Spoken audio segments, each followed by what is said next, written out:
নমস্কার, শুভ সন্ধ্যা। আজ চৈতন্যময়ী দেবী, চারুবালা দত্ত, চারুশীলা ঝা স্মারক বক্তৃতা। শুরুতেই তাদের সম্পর্কে কয়েকটি কথা। চৈতন্যময়ী দেবীর জন্ম হয়েছিল 1905 সালের পাবনা জেলার পাইবন্দ গ্রামে হুড়োসাগর নদীর তীরে। বহু ছেলেমেয়ের তিনি ছিলেন স্নেহদাত্রী জননী। বাল্য ও কৈশোর থেকেই তার স্বভাব সুলভ বৈরাগ্যের পরিচয় পাওয়া যেত। পরবর্তীকালে যাদবপুরের বাঘা যতীন পল্লীর তিনি ননীমা তথা বড়মা তথা চৈতন্যময়ী দেবী। এই বড়মার সক্রিয় সহযোগিতা ও আশীর্বাদে 1971 সালে গড়ে ওঠে যাদবপুর বিবেকানন্দ যুব মহামণ্ডল। তিনি শ্রী রামকৃষ্ণ সন্তান স্বামী অভেদানন্দজির মন্ত্রশিষ্যা ছিলেন এবং দীক্ষা গ্রহণ করেন 1923 সালে। 1939 সালে তার কাছ থেকেই তার নৈষ্ঠিক ব্রহ্মচর্য ও চৈতন্যময়ী নাম প্রাপ্তি। চৈতন্যময়ী দেবীর শেষ আকাঙ্ক্ষা অনুসারে ভুবনেশ্বরে তার সাধনভূমি সারদা ধামেরই এক অংশে স্থাপিত হয়েছে দক্ষিণেশ্বর সারদা মঠের শাখা ভুবনেশ্বর সারদা মঠ। 1984 সালে 78 বৎসর বয়সে তিনি হরিদ্বারে দেহত্যাগ করেন। এই স্মারক বক্তৃতা তার অধ্যাত্ম সন্তান স্বর্গীয় দীনেশচন্দ্র ভট্টাচার্য শাস্ত্রীর পৃষ্ঠপোষকতায় আয়োজিত। চারুবালা দত্ত। 1909 সালের অক্টোবরে বিহারের ভাগলপুরে চারুবালা দেবীর জন্ম। পিতা প্যারিমোহন সরকার চিকিৎসক ছিলেন এবং দ্বারভাঙা রাজ এস্টেটে চাকরি করতেন। পিতার কাছ থেকে চারুবালা পেয়েছিলেন উদার মন, ন্যায়নিষ্ঠা, সততা এবং চারিত্রিক দৃঢ়তা। পিতার উদার মনের সঙ্গে চারুবালা আরেকটি বৈশিষ্ট্য অর্জন করেছিলেন, তা হল অন্যায়ের সঙ্গে অসত্যের সঙ্গে আপোষ না করা। শিক্ষা সমাপ্ত করে তিনি কয়েক বছর বিভিন্ন শিক্ষা প্রতিষ্ঠানে শিক্ষিকার কাজ করেন। বেলতলা গার্লস স্কুল এই সমস্ত শিক্ষা প্রতিষ্ঠানের মধ্যে অন্যতম।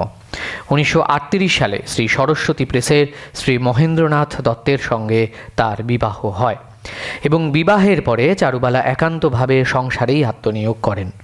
ভারতের নানা প্রান্তে তিনি ভ্রমণ করেছেন বহু তীর্থযাত্রীর সঙ্গে। 1957 থেকে 70 পর্যন্ত প্রতি বৎসর বেরিয়েছেন, কখনো হিমালয়, কখনো কন্যাকুমারিকা, কখনো আন্দামান, আবার কখনো অন্য কোনো দিকে একাধিকবার। বিদেশেও পাড়ি দিয়েছেন, ইউরোপের নানা দেশ ঘুরেছেন, ভ্রমণের প্রতিটি দিনপঞ্জিও রেখে গেছেন। তা দেখে বোঝা যায় কত আগ্রহ নিয়ে তিনি প্রকৃতি, মানুষ ও মানুষের সৃষ্ট জিনিস চোখ ও মন ভরে দেখেছেন। প্রকৃতিকে ভালোবেসে প্রকৃতির নানা রূপের মধ্যে সৃষ্টির মাহাত্ম্য আবিষ্কার করেছেন। নানা অভিজ্ঞতার মধ্যে দিয়ে করুণাময়ের অশেষ করুণার আভাস পেয়ে উচ্ছ্বসিত হয়ে উঠেছেন বারংবার। ভগবানে অসীম বিশ্বাস এবং সাধু সন্তের সেবার জন্য তিনি অকাতরে দান করে গিয়েছেন। মানব সেবায় নিয়োজিত সাধুদের জন্য একাধিক ধর্মীয় প্রতিষ্ঠানে তিনি উদার হস্তে সকলের অন্তরালে দান করতেন। 1980 সালের 29 নভেম্বর মধ্যরাত্রে এই মহাপ্রাণ মহিলার মহাপ্রয়াণ হয়। এই স্মারক বক্তৃতা শ্রী দেবজ্যোতি দত্তর পৃষ্ঠপোষকতায় আয়োজিত। চারুশীলা ঝা। লন্ডন প্রবাসী অনিল চন্দ্র ঝার অর্থানুকূল্যে চারুশীলা ঝা স্মারক বক্তৃতা আয়োজিত। তিনি তার মায়ের স্মৃতি রক্ষার্থে এই স্মারক কোষ্ঠী প্রতিষ্ঠা করেন। আজ চৈতন্যময়ী দেবী, চারুবালা দত্ত এবং চারুশীলা ঝা স্মারক বক্তৃতা প্রদান করবেন শ্রী শ্যামল চক্রবর্তী। তার আলোচনার বিষয় Kashmir, the epicentre of the spread of ancient Indian civilization. শ্যামলবাবু গ্র্যাজুয়েট এবং পোস্ট গ্র্যাজুয়েট করেছেন মেকানিক্যাল ইঞ্জিনিয়ারিংয়ে। পরবর্তীকালে পোস্ট গ্র্যাজুয়েট ডিপ্লোমা তিনি প্রাপ্ত হয়েছেন post graduate diploma in business management, যেটি MBA-র সঙ্গে সমতুল্য বলা যেতে পারে। বিভিন্ন ম্যানেজমেন্ট ইনস্টিটিউটে প্রায় সারা ভারতবর্ষেরই নানা জায়গায় তিনি ভিজিটিং প্রফেসর হিসেবে তার যে বিদ্যা এবং শিক্ষা সেটি অকাতরে দান করেছেন এবং একটি রিসার্চ বেসড বইও তিনি লিখেছেন, ভূস্বর্গ কাশ্মীর, ভ্রমণ, ইতিহাস ও সংস্কৃতি। বইটি 2024 মার্চ মাসে পাবলিশ হয় এবং যারা গুণমুগ্ধ পাঠক যারা রয়েছেন তারা এই গ্রন্থটি সম্পর্কে তারা ভূয়সী প্রশংসাও করেছেন। আমি শ্যামলবাবুকে অনুরোধ করি তিনি তার বক্তব্য শুরু করুন। বিষয় Kashmir, the epicentre of the spread of ancient Indian civilisation. ধন্যবাদ, নমস্কার।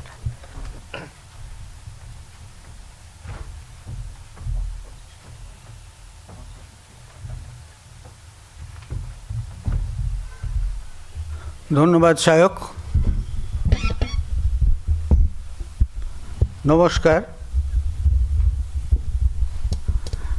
My heartfelt gratitude and pranam to revered Swami Supanananda, the Secretary of the Ramakrishna Mission Institute of Culture in Kolkata, for granting me the opportunity to be a speaker on this occasion. I am grateful to the sponsors of the lecture in memory of Chaitanyamoyee Devi, Charubala Dutta and Charushila.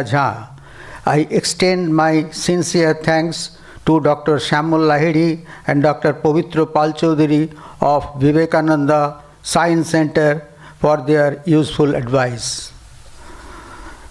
The August gathering is Shyamal Chakraborty, Cultural Coordinator with his support staff, and my relatives and friends. It is my proud privilege to stand on this sacred dais endowed with the blessing of Thakur Sri Ramakrishna, Swami Vivekananda and other luminaries. My respectful pranam to all present here. আজকের বক্তব্যের বিষয় Kashmir, the epicenter of the spread of ancient Indian civilization, the legacy of a knowledge hub for over a millennium since the 3rd century BCE, influencing China, Central and Southeast Asia, as you see in the first slide. বাংলায় বিষয়টি বললে বলা যায়, খ্রিস্টপূর্ব 3য় শতাব্দী থেকে সহস্রাধিক সময় ধরে কাশ্মীরের বিদগ্ধ জ্ঞানের আধার প্রাচীন ভারতীয় সভ্যতাকে চীন, মধ্য এশিয়া এবং দক্ষিণ পূর্ব এশিয়ায় প্রসারিত করে। To have some advantage, the PowerPoint presentation has been made in English. বিষয়ের ব্যাপ্তির তুলনায় সময় অত্যন্ত সংক্ষিপ্ত, সেটাও একটা কারণ হতে পারে। জম্মু ও কাশ্মীরকে তার অতুলনীয় প্রাকৃতিক সৌন্দর্যের কারণে পৃথিবীর স্বর্গ বলা হয়। দেশি বিদেশি পর্যটকদের জন্য এটি অতুলনীয় গন্তব্যস্থল। ভার্জিনিটি অ্যান্ড হিউজ ট্রেকিং পোটেনশিয়ালের কারণে এই উপত্যকাটি অনেক পর্যটক সুইজারল্যান্ডের চেয়েও এগিয়ে রাখেন। কাশ্মীর উপত্যকা হিমালয়ের অনন্য তুষারাবৃত পীর পাঞ্জাল পর্বতশ্রেণীর সংলগ্ন। এখানে রয়েছে শ্রীনগরের অনুপম ডাল লেক, রোমাঞ্চকর শিকারা নৌকাযাত্রা, ঐতিহ্যবাহী হাউসবোট, প্রাণবন্ত ভাসমান বাজার, মোঘল উদ্যান এবং বসন্তে অনন্য টিউলিপ উদ্যান। গুলমার্গ, গন্ডোলা, কেবল কার, পহেলগাঁও ও সোনমার্গের মনোরম পাহাড়ি station, adventure sports, trekking, skiing এবং পর্বতারোহণের সুযোগ পর্যটকদের বিস্মিত করে। তাছাড়া কাশ্মীর তার সমৃদ্ধ সাংস্কৃতিক ঐতিহ্যের জন্য বিখ্যাত। এই অঞ্চলটি অসংখ্য ধর্মীয় ও ঐতিহাসিক স্মৃতিস্তম্ভের আবাসস্থল, যেমন প্রাচীন শঙ্করাচার্য মন্দির, যেটা হয়েছিল 200 BC, বিফোর ক্রাইস্ট, অ্যান্ড এটা যেটা রিনোভেট হয়েছিল by Dogra family in 9th century। Avantipur মন্দির, ক্ষীরভবানী মন্দির, অমরনাথ অভিযানের বেস ক্যাম্প, মোঘল উদ্যান এবং সুফি মন্দির। বিখ্যাত জাফরান, আখরোট এবং আপেল চাষের এলাকাও রয়েছে। উপস্থিত অনেকেই পর্যটন অথবা ব্যবসায়িক উদ্দেশ্যে কাশ্মীর ভ্রমণ করেছেন, কিন্তু একটু গভীরে পর্যবেক্ষণ করলেই দেখা যায় এর অন্তর্নিহিত আছে এর মধ্যে ভারতের ধর্ম, শিল্প, সংস্কৃতি ও বাণিজ্যের এক বিশাল ইতিহাস। এই অঞ্চল থেকে খ্রিস্টপূর্ব 3য় শতাব্দী থেকে 9ম শতাব্দী পর্যন্ত ধর্ম ও জ্ঞান হিসেবে বৌদ্ধ ধর্মের আলো সমগ্র ভারতবর্ষ, মধ্য এশিয়া, চীন এবং দক্ষিণ পূর্ব এশিয়ায় বিভিন্ন দেশে ছড়িয়ে পড়ে। পরবর্তী 7ম শতাব্দীর শেষ থেকে দ্বাদশ শতাব্দীর মধ্যে বৌদ্ধ ধর্মের পতনের সময় হিন্দু ধর্মের পুনরুত্থান ঘটে এবং তা দিকে দিকে প্রসারিত হয়।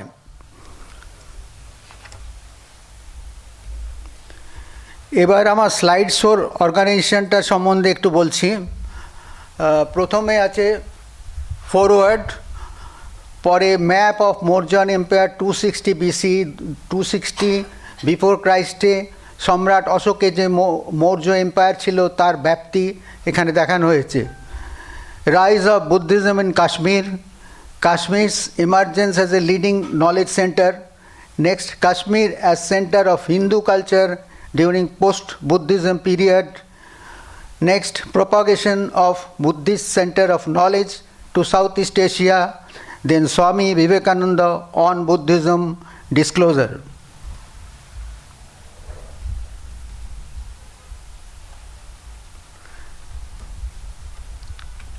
The roots of Hinduism in Kashmir can be traced.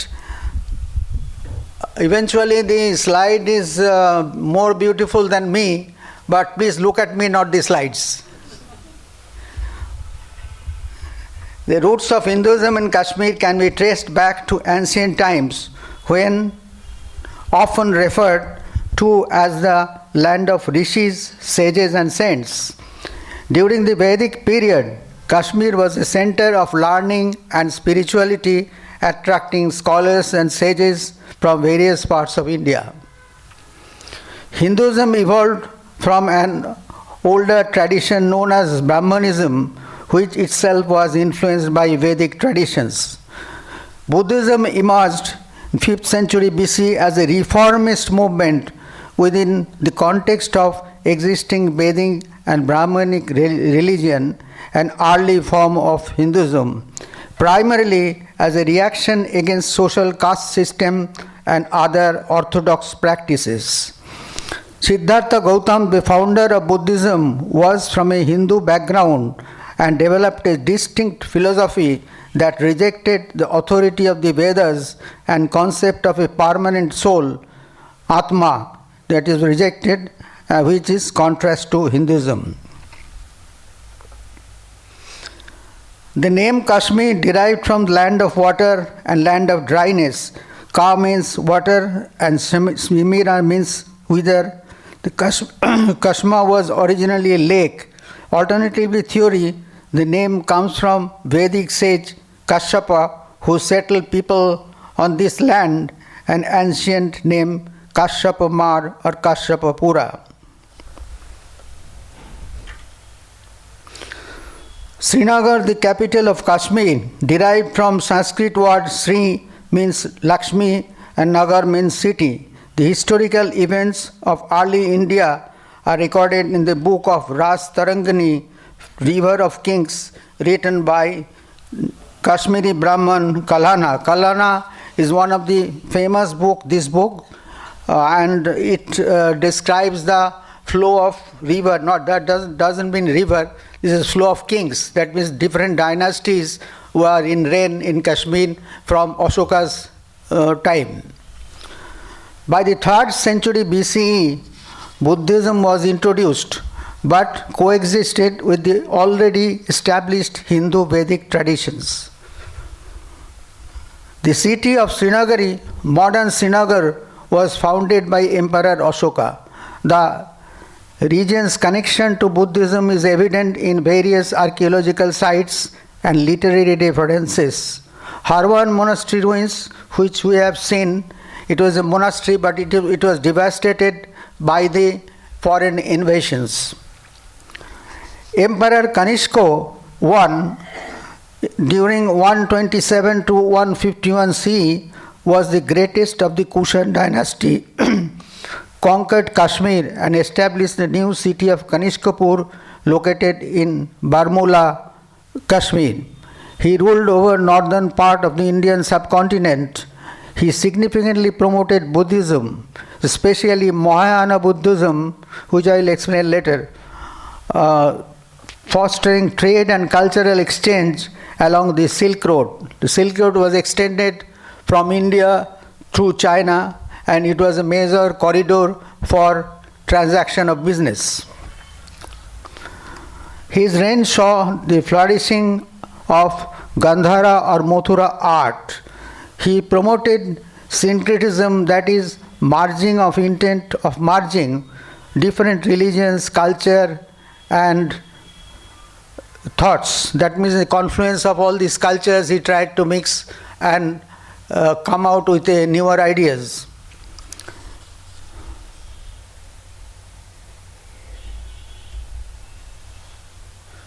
Kashmiri scholar Kumar Jiva 344 to 413 CE in 379. During this period in 379 he reached China, played a significant role in spreading Buddhism to other regions including China and Central Asia. Kashmir gradually developed as a center for Buddhist learning, attracting scholars and contributing to the development of Buddhist literature, philosophy. Numerous viharas, that means monasteries, and stupas were established. The region turned into a hub of learning, especially in Sanskrit, and played a vital role in development of Indian civilization. Spread of knowledge continued under the ages of Hindu dynasties from 8th to 12th centuries, where Hinduism and Sanskrit literature, culture were disseminated.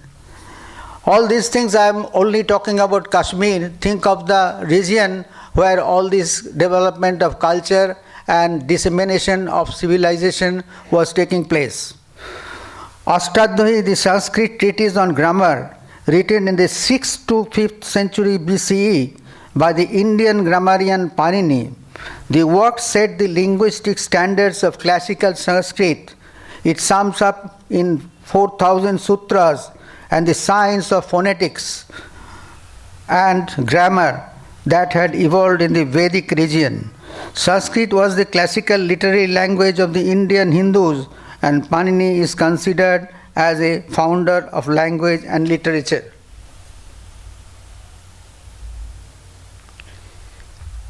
Here I have shown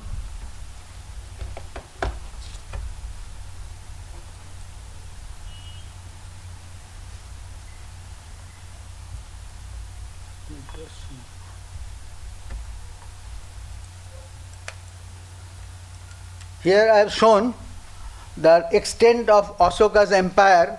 You can think of it is taking care of this Afghanistan region, Takshila, then Indraprastha is there, then Alexandria, Kandahar, Kabul, and then here it is Magad, and here it is even Tamralipta is shown.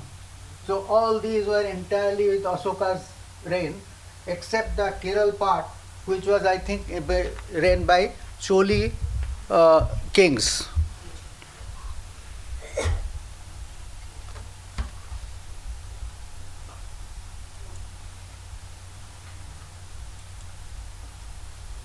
Here you find Tamralipta, there in the northern region, it is encompassing Afghanistan and sometimes beyond.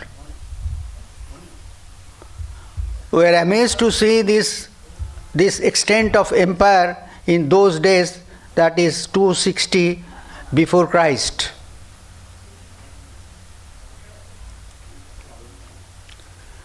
Now I come to the topic of rise of Buddhism in Kashmir.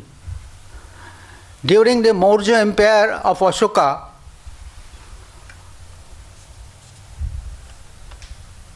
During the Maurya Empire of Ashoka, 304 to 232 BCE, and after, Buddhism spread in Kashmir with fast pace. It then extended from Kashmir to Ladakh and later to Tibet and China.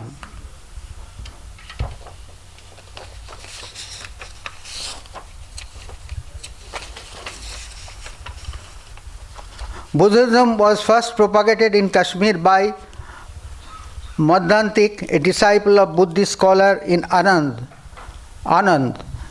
Actually, they call that this was the event even before Ashoka, that is after the Mahanirvan of Buddha in 483 BC. This Buddhism, after few decades, Buddhism was taking place in Kashmir, replacing or just making an entry to old Hinduism, that is Vedic ideas of knowledge and perspectives.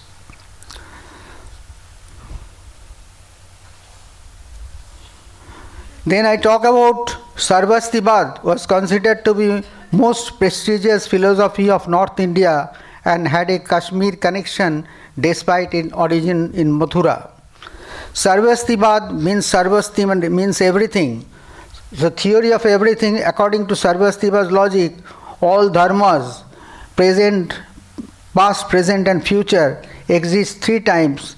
The one who confirms the existence of dharma in three periods, past, present and future, is called Sarvastivadin. It is meaning that all phenomena, dharmas, where they have already occurred, are currently occurring or have not occurred, have a form of existence across the three temporal states. For example, an action performed in the past is considered to still exist in some form, influencing the present. It gained prominence with the rise of Mahayana Buddhism. This is the Mahayana Buddhism, they talk about it. There is no much scope to elaborate this subject because it is again a big subject, Sarvastivad. So I am narrowing this down to this level. Sarvastivad, the fundamental scripture of Abhidharma, higher teaching of Buddha with scholastic analysis of the nature of reality, consciousness and mental factors. Some believe that Buddhist thinkers led the purest form of Sarvastivad in Kashmir. Sarvastivad texts delve into various aspects of Buddhist philosophy, including the nature of reality, consciousness, and the process of perception and causation.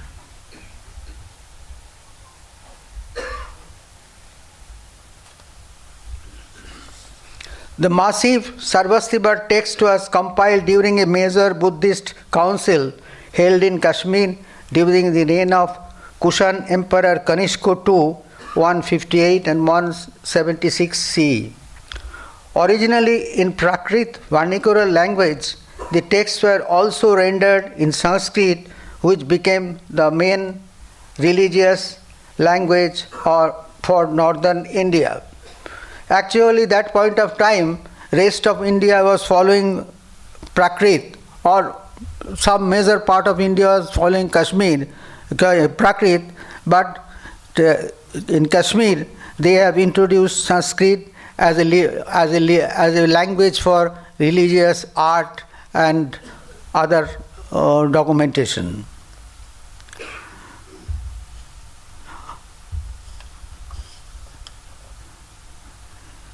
Sarvastivad's text is divided into 7 parts and was completed by Katyayani's son Vasubandhu in Kashmir.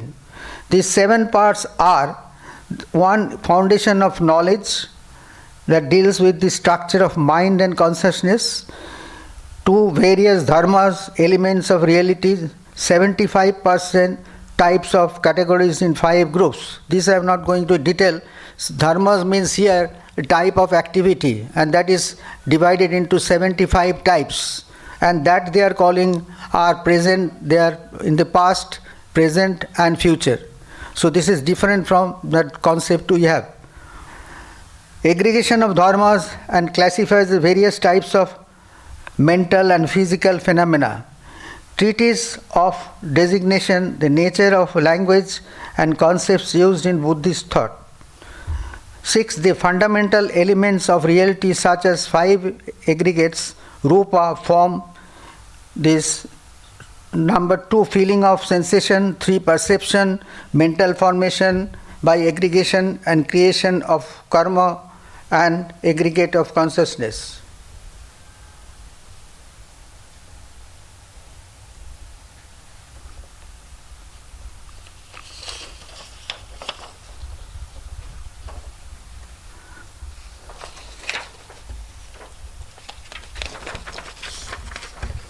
Consciousness, the faculty of awareness of displacement that concepts the sense organs with sense objects. It is awareness of the presence of an object rather than the identification of what is which is there in perception. Example of human behavior based on 5 aggregates as per Buddhism. First form is rupa. You see a flower, say yellow colored rose, and you find the rupa, the beauty of the flower. That is first step. Second step, feeling and sensation. The mind registers the experience of pleasant sensation, essence, color and shape, what you have seen earlier. So you are comparing with that. Third is that perception, the identification. You instantly recognize and label objects, that is rose, based on past experience and memory. Fourth is mental formation, that is called in Buddhism sankhara, the volition. Based on the present feeling and recognition, a thought or intention arises. What is that? I want to have it. I want to have it in my garden. I want to give a present to someone. Then consciousness, cognizance. The awareness, this is underlying faculty, as simply knows what the eye sees, what the nose smells, and what the mind thinks. It allows the whole process of seeing, feeling, perceiving and intending to occur. In other words, it arises specifically through 6 senses: eye, ear, nose, tongue, body and mind, and that is considered as permanent self in Buddhism. It is different from Atma in Hinduism. The Buddhist point, the central insight here is the person who observes a rose is just a conventional label for combination of these 5 fleeting processes. There is no permanent self sitting inside the body, separate from the form and feeling, perception, mental age, etc. That means they are differentiating between Atma and the senses.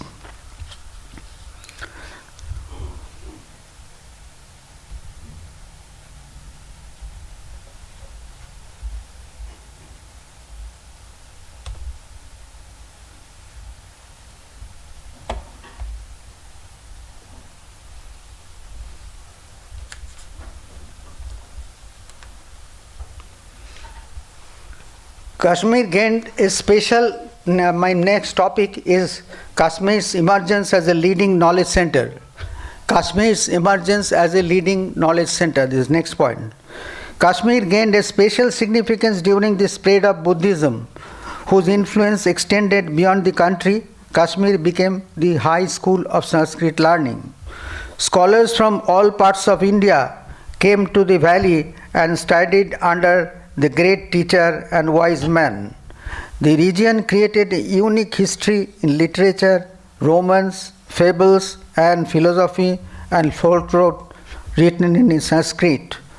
Hindus who choose to worship Shiva are called Shaivas, who practice Raj Yoga and promotes inner peace and self-realization through meditation.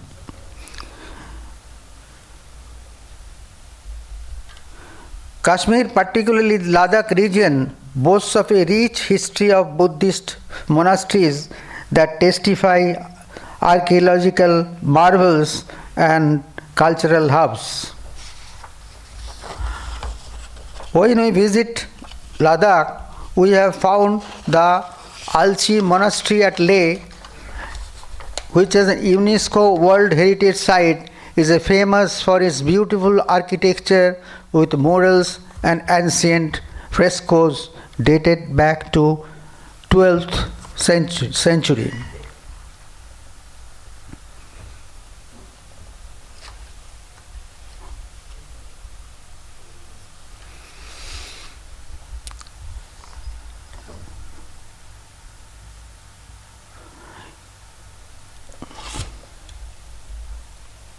Here I have shown a monastery in Sikkim. I couldn't show a monastery in Kashmir because all are destroyed. You don't find anything. So just to have an idea of monastery, how beautiful architecture it is Tibetan architecture with Buddhist confluence, and it is so marvelous a site we have visited, and everybody, most of us possibly visited. It is a unique thing to see and see the marvels of architecture.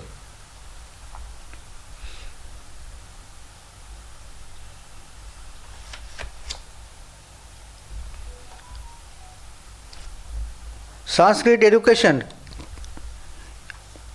can be traced to the migration of Indo-Aryans from Punjab to Kashmir when Sanskrit became the language of religion and literature. Sanskrit education was not actually originated in Kashmir. It came from Indo-Aryan side, on the top side, on the north and northwest. It flowed into Kashmir. But through migration of Indo-Aryan people since 2000 to 1500 BC, who brought Vedic language and culture from regions in the northwest, including Punjab, into the Kashmir valley. This migration established Sanskrit as a fundamental medium for knowledge, philosophy, and religions in the region. Establishment of Vedic culture.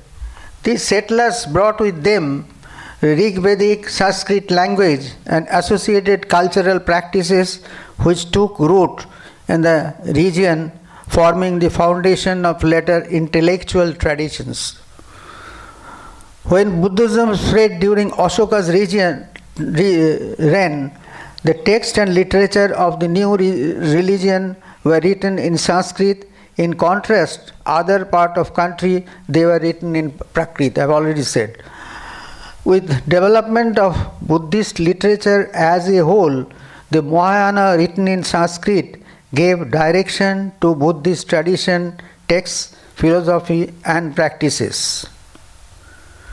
Now I talk in brief about Mahayana, which got more popularity and propagation in the Kashmir and beyond it.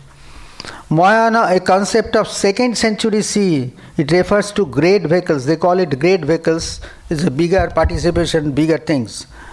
Believes in Buddha's divinity and worshipping Buddha as a divine teacher, as Bodhisattva who attained enlightenment through great compassion, the awakening mind, and Bodhicitta, awakening mind or enlightened heart. Hinayana, the other kind of Buddhism, other schools of thought, they call it a lesser vehicle. Now primarily Theravada Buddhism, they call it Theravada Buddhism, another school of thoughts, emphasizes individual salvation through self-discipline and meditation, viewing the Buddha as a great but human teacher. Mahayana Buddhism believed that Buddha was a god, whereas Hinayana Buddhists believed that he was an ordinary man. Mahayana uses Sanskrit and encourages idol worship, while Hinayana Pali and uses Pali and focuses on the Buddhist original teachings documented in the Tripitaka. The ideal for Hinayana to become an Arhat is one of the achievers of personal liberation. That personal liberation is one who got, they call them Arhats. Kumarjiva in 344 to 413 CE, another landmark event in the history of civilization of India in Kashmir. Kumarjiva 344 to 413 CE, renowned Indian Buddhist scholar and translator, played a pivotal role in introducing and disseminating Mahayana Buddhism in China. His skillful translation of Buddhist texts from Sanskrit into Chinese helped establish the foundation of Buddhism in China and Central Asia. Just imagine, in that point of time, the scholar Kumarjiva used to know Chinese as well as Sanskrit, and it helped China develop their religion and you can say even a kind of civilization. Vast area of Central Asia around Kucha in China became the seat of Sanskrit learning. Scholars from Central Asia and China came to Kashmir to study Sanskrit texts. We will follow with other instances.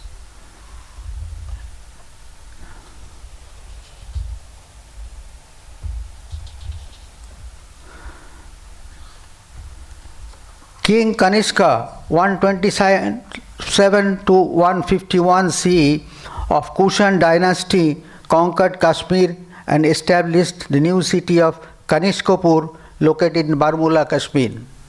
You can find the city nowadays also. Kanishka held 4th Buddhist council in Kashmir. Buddhist scholars and poets Asoghosa, Nagarjuna and Vasumitra led the show. 1st century CE, Han dynasty in China, Buddhist missionaries, mainly from Mahayana school, are thought to have arrived from India, traveling along the Silk Road and merchant caravans. From India, the scholars moved to China to educate them or talk about Buddhism there. By the 4th century, Kashmir became the seat of learning for both Buddhism and Hinduism. So they were coexisting, but naturally, due to other factors, Hinduism was lying low and Buddhism was in greater spree. Kashmiri Buddhist missionaries helped spread Buddhism to Tibet and China. From the 5th century CE, pilgrims from these countries started visiting Kashmir. Kashmir was a major center of Sanskrit learning, particularly between 5th and 12th centuries. Great scholars like Abhinavagupta, Vasugupta, grammarians like Patanjali and Kalhana, the author of Ras Tarangini, the oldest historical chronicles of India, in 1148. Actually, this book is a very famous book. We can see lot of history of Kashmir and the flow of the kings there through this book. Countless others shaped metaphysics, aesthetics, like the theory of Rosho, originating from Bharat Muni's Natya Shastra, 1st millennium BCE. It is the foundation of Indian aesthetic principle, stating the art, drama, dance, poetry and music functions to evoke emotional flavor, Ros, in the audience, and philosophy came from Kashmir, further enriched by Abhinavagupta between the 10th and 11th centuries. Just imagine those days, there's drama, music, dance, etc. The format and regulations and the process were invented and recorded by this Natya Shastra. Saivism, especially the Kashmir Saivism school, is one of the most sophisticated and profound expressions of Hindu philosophy and mysticism. Hiuen Sang, monk from year 631, spent 2 years in Kashmir. Hiuen Sang actually crossed 10,000 miles and the rough terrain of Himalayas and adverse weather to reach India to have knowledge, to gain knowledge from India. First he arrived in Kashmir, he studied in Kashmir for 2 years, then moved on to Nalanda where he stayed 5 years and then he went back to China. The bark of the birch tree or birch bark, gacheর ছাল যেটা আমরা বলি, was widely used in literature and official language, written in indelible ink. এই ইঙ্কটাও ওরা আবিষ্কার করে যে ইঙ্কটা permanently থাকবে এবং সেই ম্যানাস্ক্রিপ্টসগুলো preserved in many sanctuaries hidden in walls and holes were later largely destroyed. Nook and corner খোঁজটা তারা লুকিয়ে রেখেছিল, কিন্তু এরা বাঁচতে পারেনি, foreign invasions have damaged all this things. A large number of libraries were established by public and private enterprises for presentation, preservation, and reading. In 1875, a famous American philosopher, George Buller, came to Kashmir in the search of some Vedic Sanskrit manuscripts on which he was making his research papers and research. And he met, in those days, 22 scholars who were knowledgeable about the subject. It is fascinating.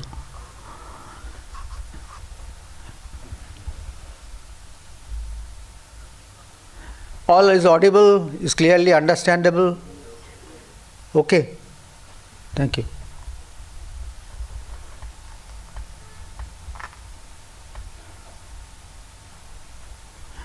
In 7th to 8th centuries, King Lalitaditya Muktapida, 724 to 760 CE, of Karkota Hindu dynasty, was the great patron of Buddhism and considered it to Hindus. Now we are coming to the ages of Hinduism, and one after another dynasty has made things much better for Hinduism, and they have progressed the Hinduism, and Buddhism was on the wane.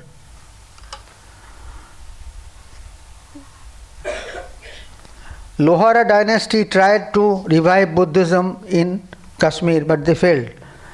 712 CE onwards, Buddhism was gradually wiped out by the recurrent Muslim invasions of India. Buddhist monks took refuge in Nepal, Tibet, and China. Eventually, Buddhism in its birthplace faded in India.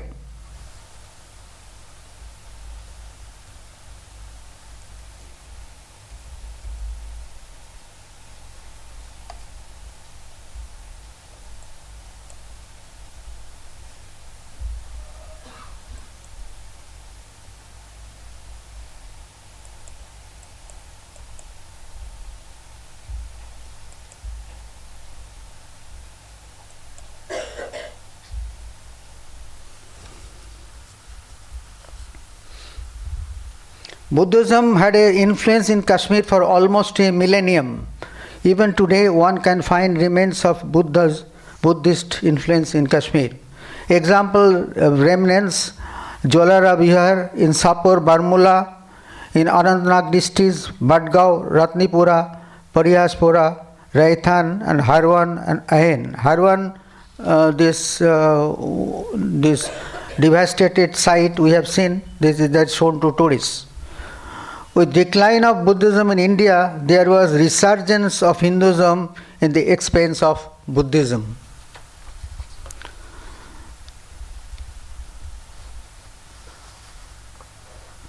When we talk of Buddhism, departure from Buddhism, we come to the topic of Kashmir Shaivism or Trika philosophy.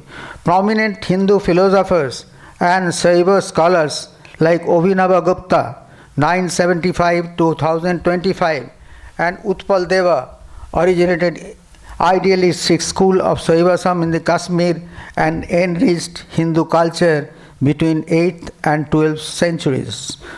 Shaivism propounds ultimate reality is a single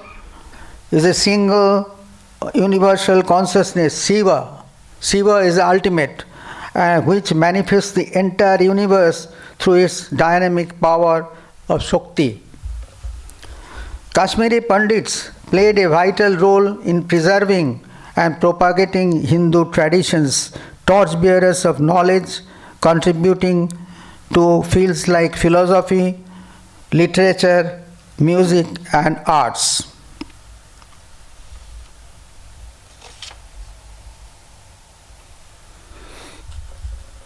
Indian Buddhist monks turned China into a sacred realm in its place. Thus, China was transferred to a new center of Buddhist world of knowledge. Indian Buddhist monks and their ideas played a significant role in the construction and development of Buddhist architecture in China, particularly during the Tang dynasty. The Tang dynasty between 618 to 906 CE was a great patronage of Indian Buddhism, and there is a confluence of Buddhism with Chinese literature, Chinese architecture, and the likes. They facilitate translation of scriptures and introduced new architectural styles and concepts in the design of temples, pagoda, and cave signs. Mingtang and its significance, a ritual structure combining elements of Indian architecture, terrace or astronomical observation, and Chinese cosmology demonstrate the fusion of Indian and Chinese architecture in cosmological areas.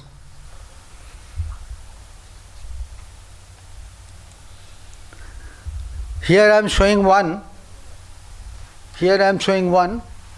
This is the actually monastery.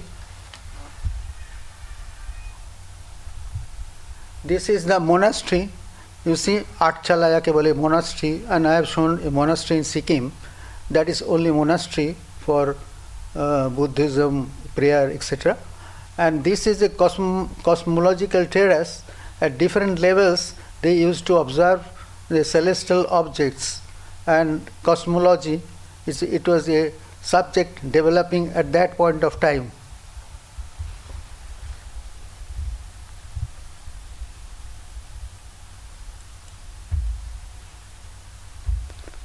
Now I come to the topic, Kashmir's emergence as a leading knowledge center.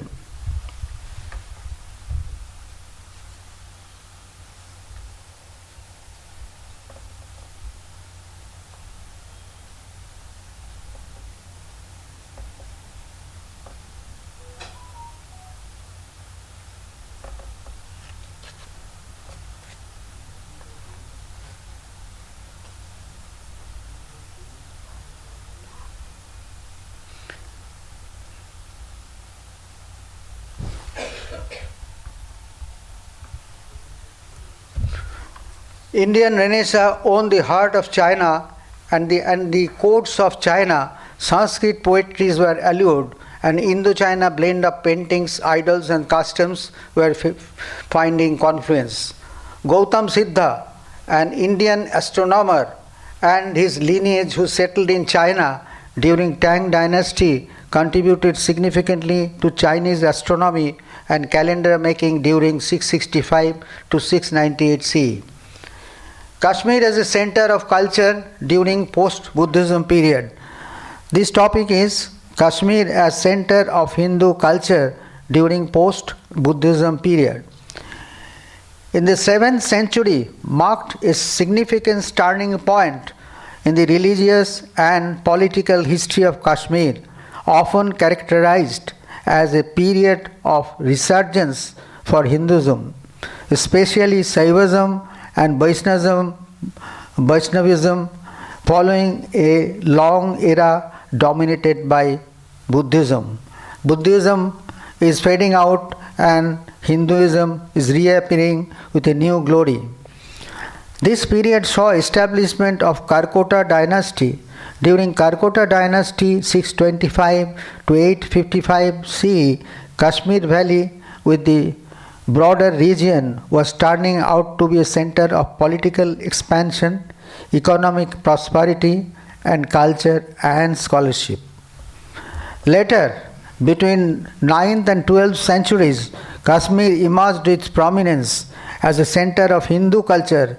Successors of Hindu dynasty ruled Kashmir until 1346 and responsible for restoring Hinduism in its glorious pace. Hinduism underwent a major transformation and resurgence, evolving into the form often referred to Puranic and classical Hinduism. The period was marked by synthesis of various traditions, the rise of popular devotional movements, and the absorption of Buddhist concepts. Brahmanical Hinduism and Kashmiri Shaivism became more dominant. Karkota built temples Vishnu stupas, chaitas, that means Buddhist temples, and viharas, and helped the development of Buddhism and Hinduism.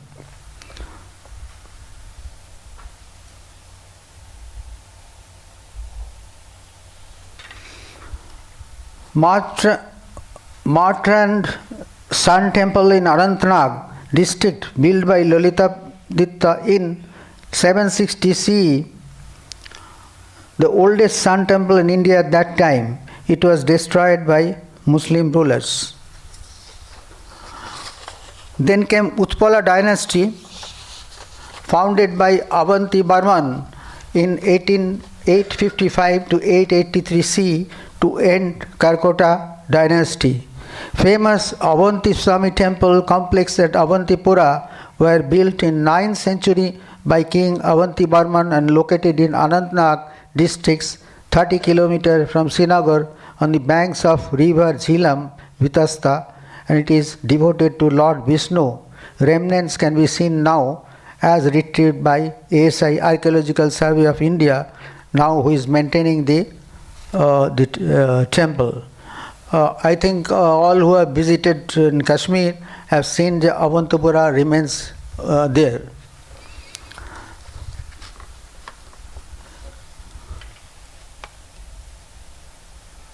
Here I am showing this gate's entry, stairs, the whole area. Is a marvelous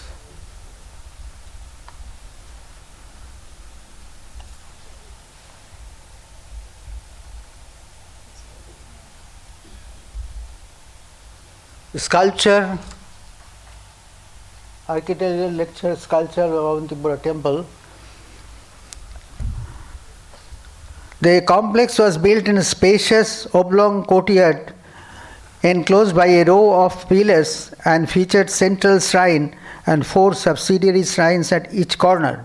The temple is an example of ancient Kashmiri architecture featuring intricate carvings on the walls and pillars, which are still visible despite the damage and ruins to earthquake. The site was discovered and is maintained by ASI. Then came Lohara dynasty, ruled Kashmir from 1003 to 1320 CE. The Hindu dynasties ruled the region from 7th to 14th century. The last Hindu ruler was Udyan Dev. With his death in 1339, Hindu rule in Kashmir came to an end. Then Muslim rule was established in Kashmir under Sultan Samsuddin Shah Mir, 1339 to 1342, whose dynasty ruled the valley till 1561. Then Mughals ruled Kashmir for nearly 170 years from 1586 to 1752.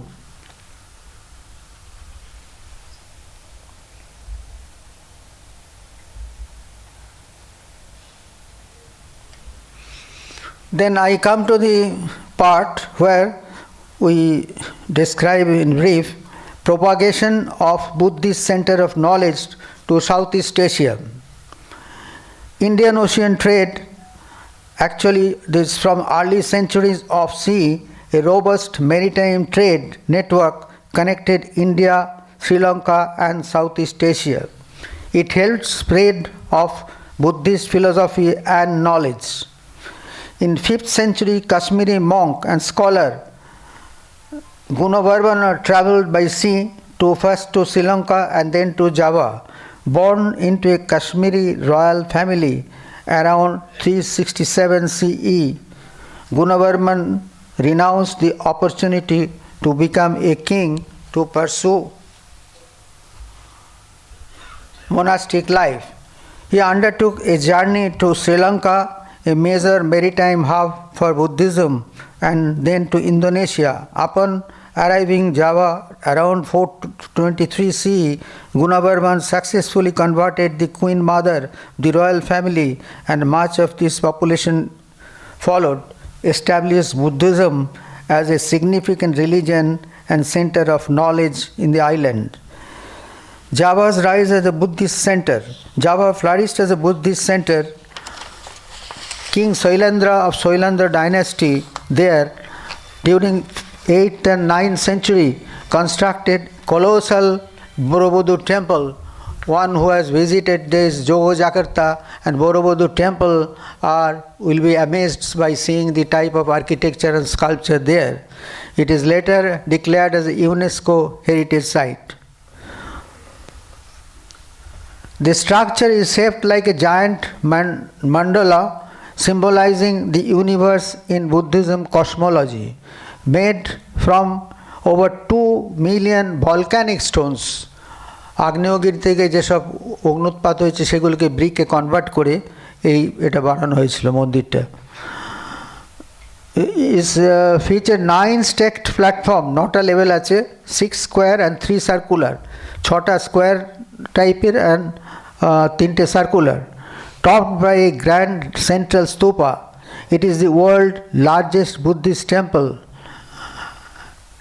Later, Hindu temple complexes like Brahmanan represent a fusion of classical Indian architecture and Indonesian artistic traditions rather than Tibetan influences.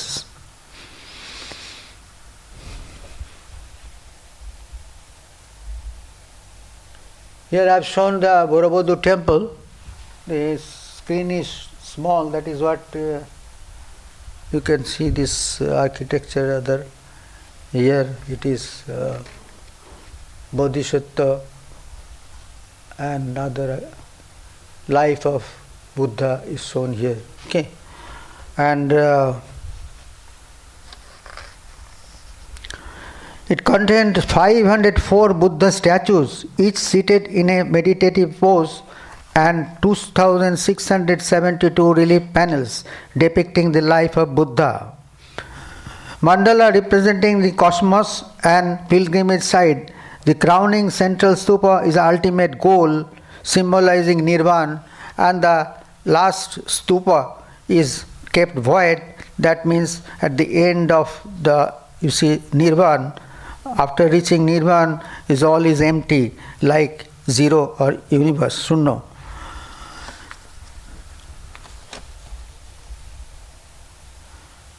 Now I come to the part Swami Vivekananda on Buddhism. Swami Vivekananda visited Srinagar and Kashmir twice, first in September 10, 1897 and then in July 1998. He toured various places in Kashmir including Amarnath. He believed Buddha as the 9th avatar of Vishnu and spoke high of Buddha with great reverence and admiration, viewing him as a divine incarnation who came to teach humanity. Buddha as a Hindu reformer. Vivekananda saw Buddha as a Hindu while breaking away from certain orthodoxies built upon the foundation of Vedic knowledge to create a new path. Vivekananda revered Buddha for ultimate compassion. Vivekananda admired Buddha's boundless compassion and his dedication to the well-being of others, stating that Buddha only concern was to help others who were suffering. Fearlessness and sincerity. He praised Buddha's boldness and fearlessness, and particularly his rejection of caste, ceremony and authority and Vedas. Vedantic wrote, Vivekananda believed that Buddhism was a product of Vedanta and the Buddha was one of the sannyasin of the Vedanta tradition. Personal devotion. Vivekananda felt that a deep spiritual kinship with Buddha and expressed his deep concern. Influence on Christianity. Buddha's teaching, particularly those related to love, compassion, ethical conduct, and potentially influenced the development of early Christianity. Proselytism, the practice of attempting to convert people from one religion to other. Simple terms we talk conversion. Actually, initially, Buddhism was practicing this method of bringing into their fold Buddhism. That time, the Hinduism actually converted to Buddhism in a large way. And that forcible conversion or under coercion is called proselytizing. And however, the practice of modern day proselytism within major Buddha schools is generally discouraged. So that is not happening nowadays. Buddha is first to actively spread his message and establish a monastic order or sangha for his purpose, a model that influenced later missionary activities. He accepted the concept of sangha, people from all castes and social groups. That means he used to form teams from level with representative from all sectors so that a group can function in a better way. This is, you can see nowadays organization structure also made like this. Buddhism was a gift to the world. According to Vivekananda, I am continuing. Buddhism is a gift to world. He viewed Buddhism as a significant global contribution, acknowledging its role in disseminating ethical and spiritual principles across various cultures.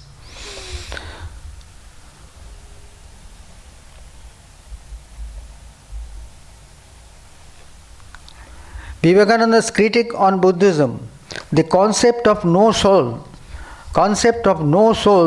Vivekananda's own philosophy is based on the concept of eternal soul or Atma, which is fundamentally different from the Buddhist doctrine of anatta or no soul. That is a fundamental difference. Focus of monasticism. He was critical of how Buddhism evolved a system of heavily reliant on monastic life for salvation, contrasting it with Vivekananda's own belief rooted in Bhagavad Gita that salvation can be achieved through karma yoga, the path of action while living in the world.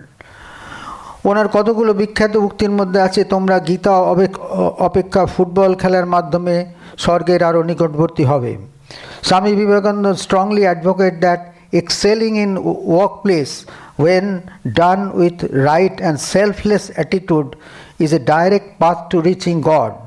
He transformed the traditional view of spirituality by emphasizing that work itself can be a form of worship.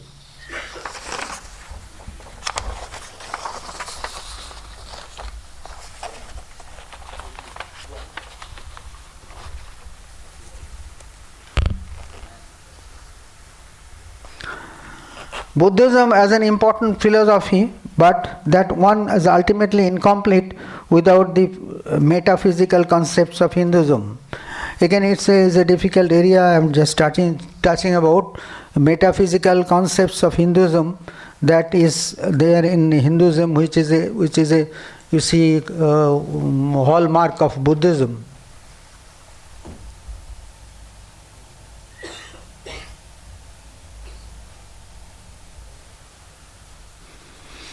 As per metaphysical concept, that is Brahman first. First is Brahman, the ultimate and unchanging reality. Number two, Atma, the eternal self or soul. Third, Maya, the illusory world, powerful illusion that makes the world appear real when it is actually temporary and transient. The cosmic illusion hides the true eternal nature of existence, Brahman, and causes individuals to become attached to material things, leading to suffering. Fourth is samsara, the cycle of samsara, cycle of birth, death and rebirth. Next is karma, the law and cause of effect. Fourth is moksha, liberation from the cycle of samsara. These concepts are interconnected with the ultimate goal of realizing Atma is with Brahman and achieving moksha.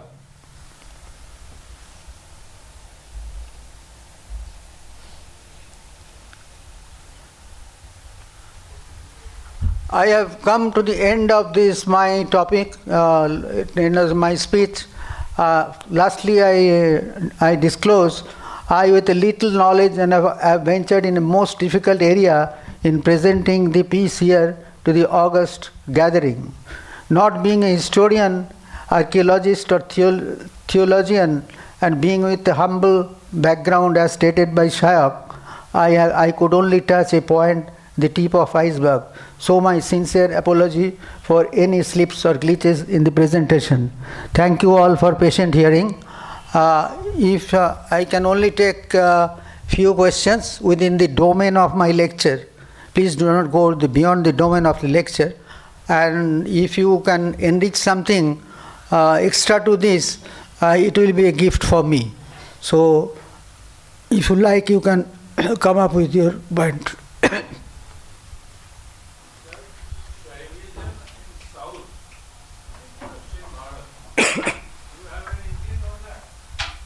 Beg your pardon?